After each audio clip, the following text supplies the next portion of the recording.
Hello friends, how are you? This is AB's tutorial for basic maths.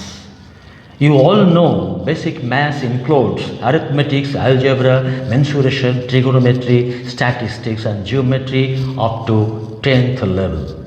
So, these episodes on maths will help all the candidates appearing in any competitive entrance examinations like bank, SSC, REL, LIC, NET, income tax, etc. And also all students reading in school level or appearing in the 10th level exams from any board. Friends, M11 পর্বে তোমাদের স্বাগতম। এই অঙ্কের 11তম পর্বে আমরা শতকরা নিয়ে আলোচনা করব। ইন ডিফারেন্ট কম্পিটিটিভ এক্সামস শতকরা অঙ্কগুলো যেভাবে এসেছে সেগুলোকে নিয়ে আজকের কিছু কিছু বিষয় আমরা আলোচনা করছি। এর আগে M10 যে পর্ব, সেটা M10 পর্বে আমরা শতকরার একেবারে প্রাইমারি কনসেপ্ট, যেটা শতকরা বলতে প্রাথমিকভাবে আমরা কি বুঝি সেটাকে আলোচনা করেছি, এবং তার আগের মানে M1 থেকে M9 এই 9টা পর্বের মধ্য থেকে আমরা প্রফিট অ্যান্ড লস, আমাদের লাভ ক্ষতি বিষয় নিয়ে আমরা আলোচনা করেছি, এবং সেখানেও ইন ডিফারেন্ট কম্পিটিটিভ এক্সামসে লাভ ক্ষতির অঙ্কগুলো কিভাবে এসেছে সেটাকে নিয়েও আলোচনা করা হয়েছে। তো চলো বন্ধুরা, আমরা চলে আসি আজকে প্রথম অঙ্কটাতে, যে WBCS মেইন 2014তে এসেছিল। দেখো অঙ্কতে লেখা রয়েছে যে সময় মতো বিদ্যুতের বিল জমা দিলে 15% ছাড় দেওয়া হয়। এই যে 15% ছাড়, এ কথা থেকে আমরা বুঝতে পারছি মানে 100 টাকা হলে 15 টাকা দিতে হবে না, 85 টাকা দিতে হবে, এই তো বেশ। তারপর একটু এগিয়ে যাই। সময় মতো বিল দিয়ে এক ব্যক্তি 54 টাকা ছাড় পেলেন। তার মানে কি, এইমাত্র যে কথাটা বললাম, মানে 100 টাকা যদি বিল আসতো তাহলে ভদ্রলোক 15 টাকা ছাড় পেতেন, কিন্তু এই ভদ্রলোক দেখতে পাচ্ছি অঙ্কের মধ্যে বলেছে যে উনি 54 টাকা ছাড় পাচ্ছেন।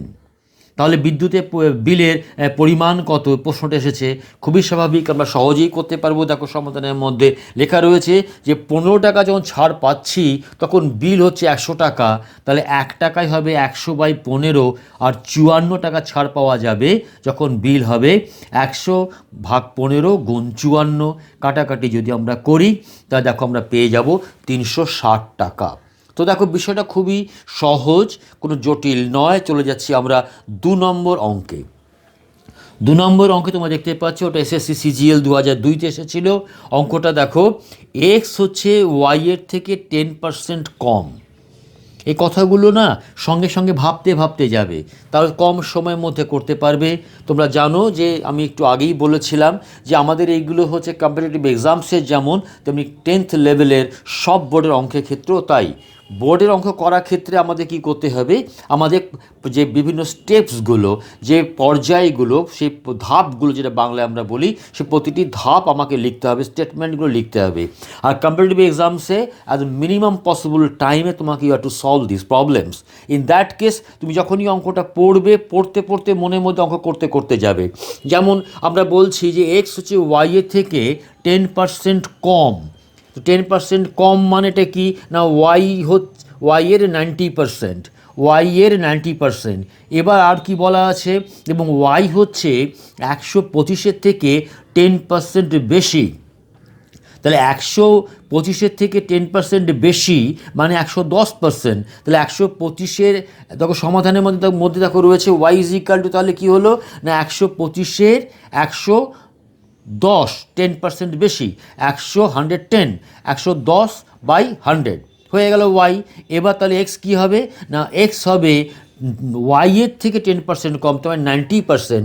এই যে ওয়াইয়ের যে মানটা বার করলাম তার 90%। দেখো তো এক্স ইজ ইকাল টু 90% মানে 90/100 ইন্টু 125 ইন্টু 110/100।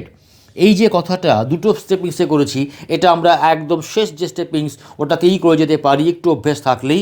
সরাসরি দেখো ওয়াই হচ্ছে 125 110% বেশি, অর্থাৎ 125 গুণ 110/100, এবং এই ওয়াই এর 90% হচ্ছে এক্স, অতএব ইন্টু 90% একবারই করে ফেলতে পারি।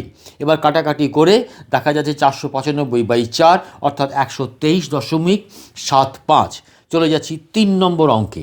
3 নম্বর অঙ্ক দেখো কী বলছে না, কোনো দ্রব্যের মূল্য 15% বৃদ্ধি পেলে দ্রব্যটির বিক্রয় 20% কমে গেল। আমি আগেই বললাম যে প্রতিটি মুহূর্তে আমরা ভাবতে ভাবতে যাব। দ্রব্যটির মূল্য 15% বেড়ে গেল, তার মানে 100 টাকাটা হয়ে গেল 115 টাকা। দ্রব্যটি বিক্রয় 20% কমে গেল, মানে যদি 100 বিক্রি হতো তাহলে 80 বিক্রি হচ্ছে, তাই তো? এইবার তাহলে 80 জন বিক্রি হচ্ছে, তখন জিনিসের দাম কত থাকছে প্লিজ? তখন দাম থাকছে কিন্তু 115। অতএব যখন আমাকে প্রশ্ন করা হচ্ছে যে এর ফলে বিক্রয়ে কী প্রভাব হবে, অঙ্কটা যেটা বলেছে যে এর ফলে বিক্রয়ে কী প্রভাব হবে, তখন কিন্তু আমার পক্ষে অঙ্কটা করা খুব সহজ হয়ে গেল। এই কারণেই যে 115 টাকার 80%টা কত, তাই না? 115 টাকার 80% বিক্রি হচ্ছে, 20% কমে গেছে, তার মানে কি নতুন দামের 80% বিক্রি হচ্ছে। তাহলে 115 গুণ 80% যদি আমি করি, দেখো কাটাকাটি করে ওটা হয়ে যাচ্ছে 92 টাকা। তার মানে কি এই 80% বিক্রি কথাটার মানে হচ্ছে 92 টাকা। তাহলে আগে কত বিক্রি হতো? 100 টাকা। তাহলে আমার লস কত হয়ে গেল? সরাসরি 100 - 92, তার মানে 8%। খুবই সহজ অঙ্ক, আমি বারবার করে বলছি অঙ্কগুলো মন দিয়ে পড়বে এবং কি করবে, পরপর ভাবতে ভাবতে যাবে, যেটা কিনা আমাদের আগের যে এপিসোডগুলো মানে প্রফিট অ্যান্ড লস যে এপিসোড, সেখান থেকে আমি বলতে আরম্ভ করেছি। আজকে 10টা এপিসোড জুড়ে বলেছি, আবার 11তম এপিসোডও বলছি। অঙ্কের ক্ষেত্রে বিষয়টা এমন হচ্ছে, অঙ্কের ভাষাটা, অঙ্কের যুক্তিগুলো তো একটা বাংলা ভাষা বা ইংরেজি ভাষা দিয়ে, মানে যে ভাষা অঙ্কটা থাকবে তার সেটাকে দিয়ে প্রকাশ করা হবে। ফলে সেই যে ভাষাটাকে বুঝে নিয়ে সেটাকে অঙ্কের ভাষায় ট্রান্সফার করতে হবে। এই ট্রান্সফার তুমি মনে মনে যদি করতে করতে যাও, তুমি দেখবে সহজেই অঙ্কটা পেরে যাবে। যেমন মনে করো 4 নম্বর অঙ্কটা, আর এটা আমাদের এসএসসি সিজিএল 2002-তে এসেছিল। তোমার অঙ্কটা একটুখানি দেখো, যে নিলাম তার বেতনের 20% ভাড়া দেবার পর বাকি টাকার 70% সংসারে খরচ করেন। এই যে বাংলা ভাষায় কথাটা লেখা আছে, এটা অঙ্কে কথাটা কি না, নিলাম তার বেতনের 20% ভাড়া দেওয়ার পর, তার মানে তার বেতন যদি 100 টাকা হয়, সে 20% ভাড়া দিয়ে দিয়েছে, রইল 80 টাকা। দেওয়ার পর বাকি টাকা মানে 80 টাকার 70%, তো 80 টাকার 70% সংসারে খরচ করবে। তাহলে 80 টাকার 70%ও যদি খরচ করে ফেলে, তাহলে তার হাতে কতটুকু থাকবে না, 80 টাকার 30% তার কাছে থাকবে, তাই তো? এবার অঙ্কটা কী বলছে দেখো, যে তার সঞ্চয় কি বলছে না, 3600 টাকা হলে বেতন কত টাকা? 100 ধরেও করা যায়, আমি ইচ্ছে করে এটাকে এক্স ধরে করেছি, কারণ অনেকে এক্স ধরে করতে একটু সহজ বোধ করো, তার জন্য তুমি ব্যাপারটাকে এক্স ধরে করা, নতুন কোনো কিছুই নয়। আমরা প্লেন অঙ্কটা করে যেতে পারতাম, যে 80% 70% খরচা হয়ে যাচ্ছে, মানে 80 টাকা 100 টাকা ধরলে 20% ভাড়া দেওয়ার জন্য খরচা হয়ে যাবে, থাকলো 80 টাকা। 80 টাকার 70% আমাদের খরচা হয়ে যাচ্ছে সংসারে, তবে থাকবে 30%। 80 টাকার 30% যদি আমরা বার করে নিই, কোনো অসুবিধে নেই। 80 গুণ 30%, 30/100, 0 কেটে গেলে 3/24 টাকা বেরিয়ে গেল। 24 টাকা যদি বেরিয়ে যায়, তাহলে রইল কত না, 80 থেকে 24, আমাদের যে 24 টাকাটাই আমাদের হচ্ছে কি না জমা। আর 24 টাকাটা হচ্ছে যখন এটা হচ্ছে 3600 টাকা, 1 টাকায় কত, 800 টাকায় কত, এভাবে করে ফেলা যাবে। আমি একটু এক্স ধরে করেছি, যেটা তোমাদের দেখতে পাচ্ছ চোখের সামনে। সেখানে দেখো আমি বলছি যে মনে করি বেতন হচ্ছে এক্স টাকা, ঠিক আছে? এইবার ভাড়া দেওয়ার পর হাতে কত থাকবে, এই একই প্রসেস যাচ্ছি কিন্তু। তাহলে এক্সের 80% টাকা, সংসারে খরচ করার পর হাতে কত থাকবে না, এই যে এক্স ইন্টু 80% টাকা যেটা হাতে থাকছে, তার 70% খরচা হয়ে গেছে, তাহলে তার 30% থাকবে। দেখো একই বিষয়টা আসছে কিন্তু একদম পরপর। দেখো এই মতো যেটা কিছু বলছিলাম, যেটা আমাদের 80 টাকা ধরে মানে 100 টাকা ধরে করছিলাম, সেটা 80 এর 30% করেছিলাম, 0 কেটে গিয়ে 324 টাকা বলেছিলাম। এখানে এক্স ধরেছি বলে আমাকে পুরো ব্যাপারটাকে লিখতে হচ্ছে এক্স ইন্টু 80% ইন্টু 30%। এইবার এই যে টাকাটা হাতে থাকে, যেমন ওখানে 24 টাকা বলছিলাম, এখানে বলছে সেটা 3600 টাকা। তাহলে এক্স ইন্টু 80%, মানে 80/100 ইন্টু 30/100 ইজিক্যাল টু 3600। এটা solve for x, x is equal to, ব্যাপারটা যদি সলভ করা যায় তাহলে কিন্তু আমরা পেয়ে যাচ্ছি 15,000 টাকা। ঠিক ওখানেও ঠিক সেভাবেই কিন্তু আমরা পেয়ে যাব 15,000 টাকা, কোনো অসুবিধে নেই। একেবারেই সহজতম বিষয়, একেবারেই সহজতম বিষয়, কোনো রকম কোনো চিন্তা নেই। মানে এক্স ধরেও করা যাবে, 100 ধরেও করা যাবে। একদম শেষে চলে এসেছি আমরা 5 নম্বর অঙ্কে। এটা আরআরবি কলকাতা এসেছিল 2007-এ। দেখো কি বলছে অঙ্কটা, না কোনো পরীক্ষায় রাম 30% নম্বর পেয়ে 15 নম্বরের জন্য ফেল করলো। খুব ভালো করে বোঝো, কোনো পরীক্ষায় রাম 30% নম্বর পেয়ে 15 নম্বরের জন্য ফেল করলো, এটা হচ্ছে বাংলা কথাটা। তাহলে অঙ্কের ভাষাটা কি, না অঙ্কের মধ্য দিয়ে কী বলতে চাচ্ছি, না মোট যে নম্বর ছিল তার 30% নম্বর পেয়েছে রাম, তাই তো? যে নম্বরই থাকুক না কেন 30% নম্বরটা পেয়েছে, বেশ। কিন্তু সেই 30% নম্বরটা পেয়ে ও কিন্তু ফেল করেছে। ফেল যেটা করেছে সেটা কিন্তু নির্দিষ্ট একটা নম্বরের কথা বলা আছে, যে 15 নম্বরের জন্য সে ফেল করেছে। বেশ, এবার কি বলছে, না মোহন 40% নম্বর পেয়ে 5 নম্বর থেকে 35 নম্বর বেশি পেল। ওদিকে মোহন কি করেছে, যে মোট যে নম্বর তার 40% পেয়েছে, কিন্তু 40% পেলেও দেখা যাচ্ছে যে পাস করা যে মার্কস তার থেকে সে 35টি নম্বর বেশি পেয়েছে। এই যে কথাটা, এই কথাটার মধ্যে দেখো একটা বিষয়, মানে অঙ্কের ভাষাতে আমি পরিষ্কার বুঝতে পারছি যে 30% নম্বর পেলে পাস মার্কস থেকে 15 নম্বর কম হয়, আর 40% নম্বর পেলে পাস মার্কস থেকে 35 নম্বর বেশি হয়, তাই তো? তাহলে এই যে 30 and 40, দিস মিনস, দেখো সমাধানের মধ্যে দেখো আমি রেখেছি যে মোট নম্বরে যে 10%, মনে পড়ছে প্রফিট অ্যান্ড লসের কনসেপ্ট নিয়ে আলোচনা করছিলাম? হ্যাঁ, থ্যাংক ইউ ভেরি মাচ। যারা সাবস্ক্রাইব করনি প্লিজ সাবস্ক্রাইব করে নাও। অঙ্ক কিন্তু বারবার করে বলছি, ইটস এ ওয়ে অফ ধাঁধা, যেন কতগুলো একটা পাজলের মতো, আর কিছুই নয়। এই পাজলগুলো সলভ করতে গেলে প্রাইমারি কতগুলো কনসেপ্ট ক্লিয়ার করতে হয়। মাঝখান থেকে একটা এপিসোড, যেটা আমাদের ABS tutorial for better English, তোমরা জানো যে আমাদের ABS tutorial for better English বলে আমাদের আরও একটা জায়গা রয়েছে, যেখানে কিনা আমরা ইংরেজি নানা রকম নিয়মগুলো শিখি উইথ এক্সাম্পলস। অঙ্কের মধ্যে এই জায়গাগুলো সেভাবেই রয়েছে। ফলে এই পর্বগুলো ABS tutorial for better maths, আমাদের basic maths, and ABS tutorial for better English, এটা তোমরা পরপর দেখলে অঙ্ক এবং ইংরেজি নিয়ে তোমাদের কোনো সমস্যা থাকবে না, এটা আমি খুব মানে কনফার্মলি বলতে পারি। ওকে ফাইন, তো আমরা চলে আসি এখানে।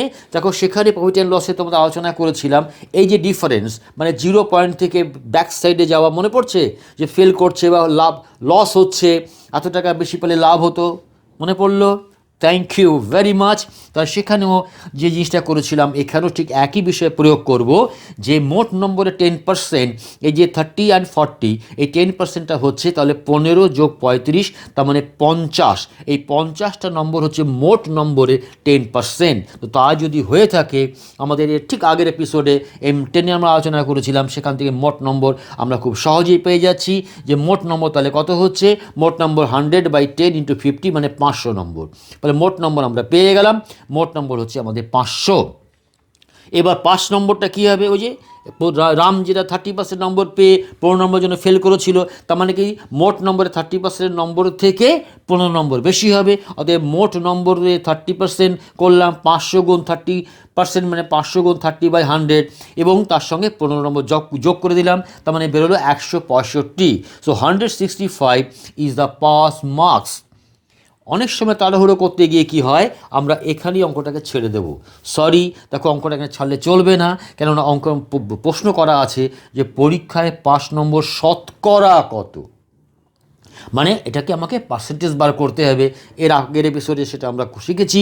আমরা এখানে ঠিক সেটাকেই প্রয়োগ করব, যে 165 নম্বরটা হচ্ছে কত মধ্যে, না 500 নম্বর। অতএব 500 নম্বরের মধ্যে 5 নম্বর হচ্ছে 165। অতএব 5 নম্বরের শতকরা হার কত হবে, 165/500 × 100, এটা কাটাকাটি করলে 33%। সো 33% ইজ আ 5 নম্বরের শতকরা হার। 33 নম্বরটা হচ্ছে আমাদের পাস মার্কসের শতকরা হার।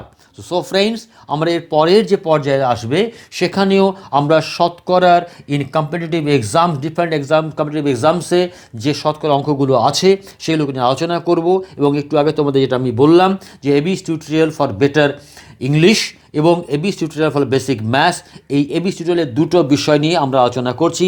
So please subscribe this channel এবং পুরো বিষয়টাকে দেখবে। দেখো, বুঝতেই পারছো প্রত্যেকটা অঙ্ক আলাদা আলাদা।